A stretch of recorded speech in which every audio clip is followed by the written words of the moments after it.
Vanderbilt team this week. Really tough on both sides of the line of scrimmage, and kind of a tough game against Florida for you guys on the O-line. Like, how do you guys look at that film and say, okay, here's what we need to do differently against a tough Vanderbilt team? Yeah, I mean, Vanderbilt's a good team. They've had some big wins this year, and every game that they played, they've been in for the majority of the game. So, really at the end of the day, it's us sticking to our process, sticking to what we're coached. At the end of the day, like I said over there, you're not going to win every rep. But at the end of the day, you got to fight every rep. So, whenever you go out there and make a mistake, it's always really, most of them are self-inflicted wounds that, you do to kind of put yourself, whether it might be hand placement or something of that nature. So it's something that you just got to attack during the week in your preparation to prepare for another quality opponent. Being a veteran leader on this team, nobody likes to lose on a 3-game skid. How has the morale been, kind of knowing you still have 2 games left and an opportunity to win them both here at home and finish the season on a good note? Yeah, I mean, nobody in this building wants to lose. Everybody in here wants to win more than anybody else in the entire country. So at the end of the day, this isn't what we come here for. This isn't what we work so hard for. But at the end of the day, hard work is the standard. This is what we do. And we have a great opportunity this weekend, like I said earlier, against a quality opponent to, get a stain off of us that's been on us for about 5 weeks. And at the end of the day, it's up to us as the players to go out there and get the job done. Injuries happen, you know that. Just as an offensive lineman, how much does it mess you guys up as a group of 5 when a guy like Garrett goes down with an injury mid-season like that? Obviously, I've been here for 3 years. I played with Garrett ever since the day I stepped foot on campus. That's been the guy that I played next to.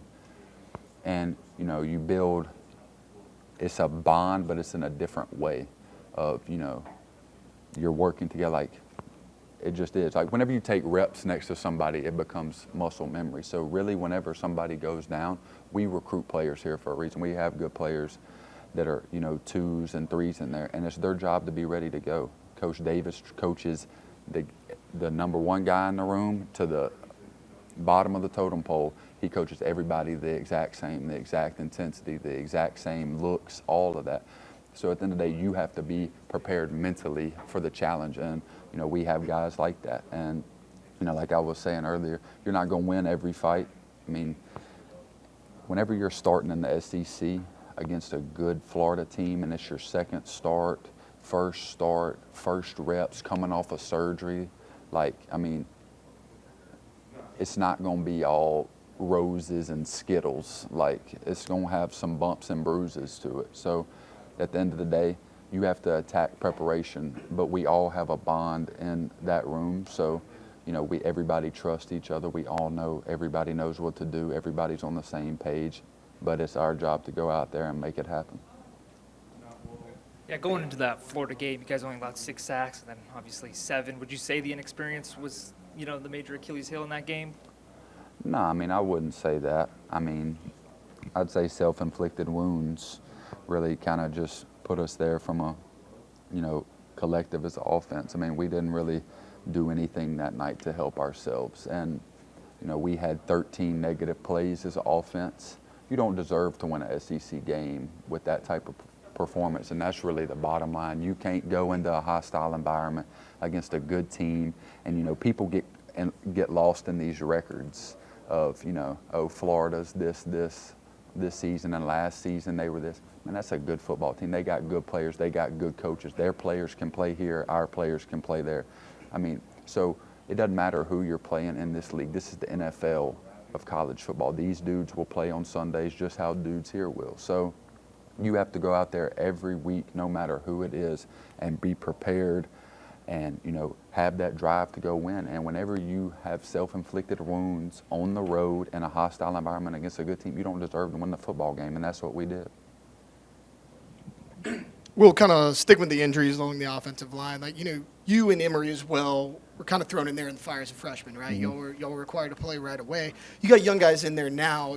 Chester's in his first year. You got Paul next to you, and then Miles Frazier goes down. So you got 3 young guys right in the middle. But Emory on one side, you on the other, the veterans. How have you guys kind of helped pick those guys up as far as in-game action? Because we've been in their shoes.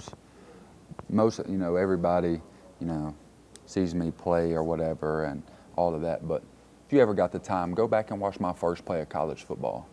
I got my face ran through, punished, and that's just what it is. I mean, to be thrown in the fire like this against good teams, these dudes are trying to get paid, and all they got to do is get to the quarterback. One thing we live by in the O-line room, a D lineman get 1 sack a game, and that's the only thing he can do. 12 games, he'll be a top 5 pick. You give up 1 sack a game for 12 games, you're going to work at Amazon. Nothing wrong with that, but whenever we're here, this is what we're striving for. Like, I mean, everybody in this building wants to play on Sundays, so that's how it is. But it's only going to make them better. They're growing each week. You can see it. They're learning, not just, physically what it takes, but mentally. The game has slowed down so much for DJ, and Paul is, and it's starting, you can see it's starting to slow down for him, because whenever you're playing these good SEC teams, eventually you'll start to get the rhythm of it. And I think that's just he's going to be a great player.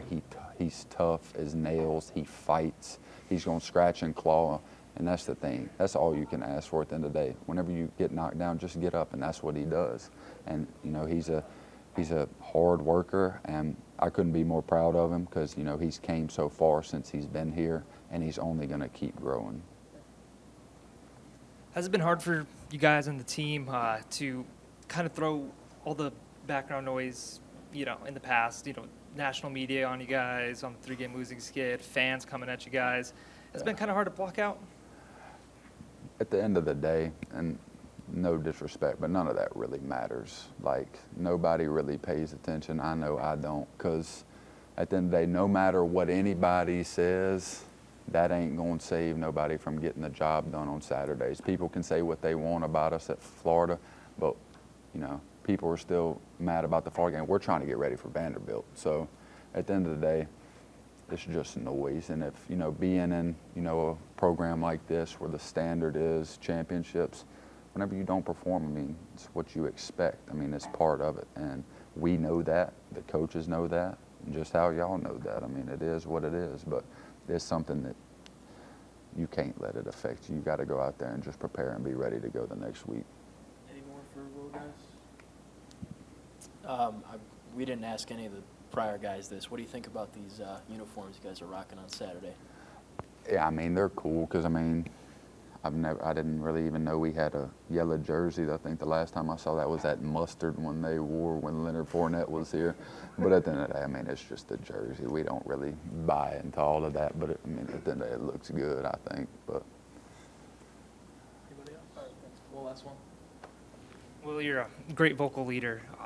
After the Florida loss, what did you tell the team, when everyone was down? yeah, at the end of the day, it's our job to go handle everything on the field.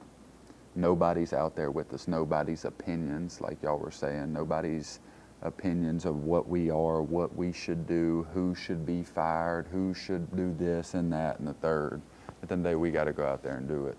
And we're put in the right positions. And like I said, we have to go out there and execute and handle everything that's thrown our way. And that's what we're expected to do, and that's what we expect ourselves to do. And that's something that we're working to this week. We're doubling down on our process, tightening the screws even more than we were. And now we just got to go out there and play our style of football for 4 quarters. Something that not a lot of people know, not a lot of people pay attention to, but 3 out of the 4 losses that we've had, we've led going into the 4th quarter.